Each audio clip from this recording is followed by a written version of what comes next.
one man, Edward Bernays. There were other earlier innovators, but none altered the social landscape of North America as profoundly. Born in Vienna, Austria in 1891, Bernays' family moved to New York City about a year after his birth. He was the nephew of Sigmund Freud, and like his uncle, Bernays was captivated by the convoluted processes of the human mind. Bernays often consulted his uncle's work, and he was the first to incorporate psychology and other social sciences into PR. Yet where Freud sought to uncover motivations, Bernays sought to mask them, and Bernays' clients were companies rather than individuals. For example, one of his early cases involved Lucky Strike cigarettes in the 1920s. The American tobacco company asked him to expand sales. Women would be an ideal market, but there were problems. First, women didn't care for the green packaging of Lucky Strikes, and the manufacturer concluded that changing the color was too expensive. Second, it was taboo for women to smoke in public. Bernays took a unique approach to these obstacles. First, he recommended that if the packs must stay green, they should make green the premier color of the fashion season. During his Green Ball campaign, Bernays convinced French designers to incorporate green into their latest fashion lines, and not just any green, but the specific dark green shade of Lucky Strike packaging. He also engineered a green gala at the Waldorf Astoria, featuring some of society's most prominent tastemakers. To address the problem of smoking in public, he linked Lucky Strike cigarettes to the women's liberation movement, arranging for young women to march down Fifth Avenue, smoking and calling the cigarettes torches of freedom. Instead of appearing to sell cigarettes, this seemingly spontaneous march appeared to be a part of the struggle for gender equality. Suddenly, Lucky Strike cigarettes didn't just have packaging that matched the latest Parisian fashions, they also made a statement about women's equality. It's easy to see how these associations could skew market opinion, and the campaign was enormously successful. If you're like most people, then you probably assume that you know where your opinions come from. And if you're like most people, you're probably wrong. Humans tend to think of each belief as the result of a rational analysis, but this is not entirely true. Instead, our opinions are subtly influenced in numerous ways, and we're often not aware of this process. Edward Bernays tapped into this phenomenon to increase the sales of hairnets, cigarettes, bacon, and more, but that's just the beginning. He didn't restrict his talents to selling consumer goods. He persuaded consumers and citizens to approve of several other things, and that's probably something his clients don't want you to know. Even today. Tune in next week for more threats. They paid him to sell wars. Here's where it gets crazy. In 1917, President Woodrow Wilson formed the Committee on Public Information, or CPI, which raised support for U.S. engagement in World War I. Bernays worked for the organization, which was headed by George Creel. They briefed President Wilson, directing him in the use of propaganda. The CPI hired thousands of 4-minute men, speakers who were trained to speak about the war for 4 minutes during community events. The men at CPI believed that the average attention span was about 4 minutes. Bernays' work was successful, and the United States eventually did enter World War I. His work didn't stop there. Over the years, Bernays consulted with other presidents, Eisenhower, Hoover, and more, while continuing to consult with businesses. Often his client base overlapped in strange ways. When the United Fruit Company was unhappy with the democratic government of Guatemala in the 1950s, they first pulled strings with the U.S. Embassy. Under the previous dictatorship, United Fruit had enormous control over the country.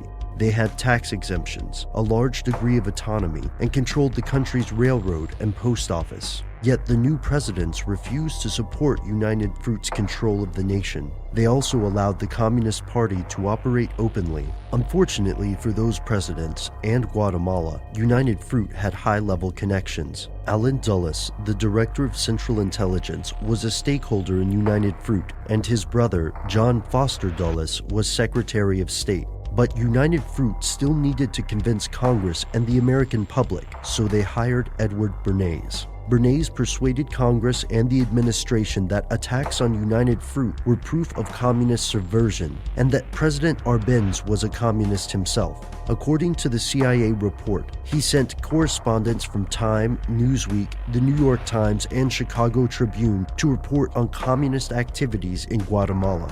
As the coup took place, Bernays persuaded the American public that the CIA-backed military juntas were actually freedom fighters stopping the spread of communism.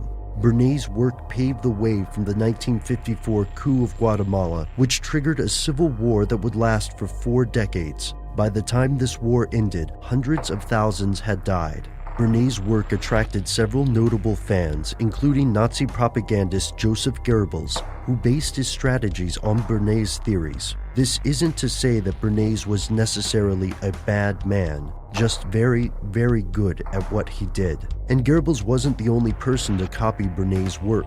PR agencies across the planet use Bernays' techniques every day, influencing your opinion about products, countries, and of course, politics. But who's paying them to influence you, and why? That is something they don't want you. In earlier episodes, we covered the infamous father of public relations, Edward Bernays. Whether selling Americans bacon or swaying public opinion in favor of wars, Bernays left an indelible mark on the cultural consciousness of the United States and the world. And though he has since passed on, his legacy remains with us today. But how? Here's where it gets crazy. The methods pioneered by Bernays have become commonplace. Like Bernays, PR firms around the world work to skew customer and civilian opinion in favor of one product, government action, or another. And, like Bernays, some firms work to justify wars, often while remaining largely invisible to the public.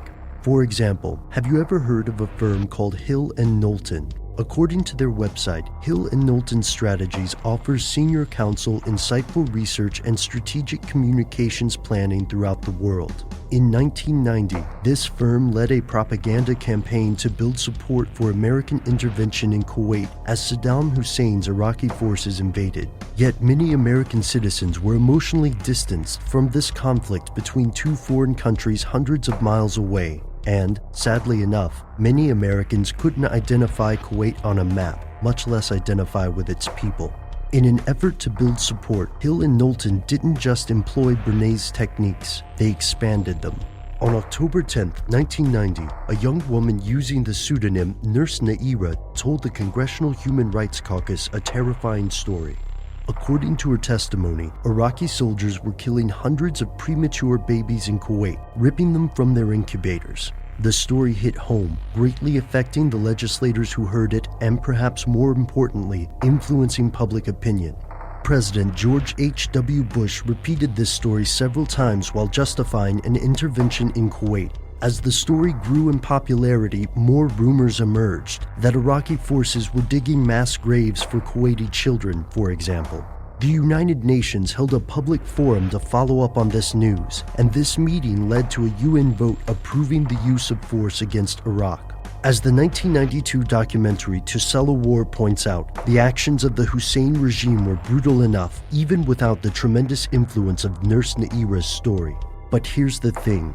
That's all it was, a story.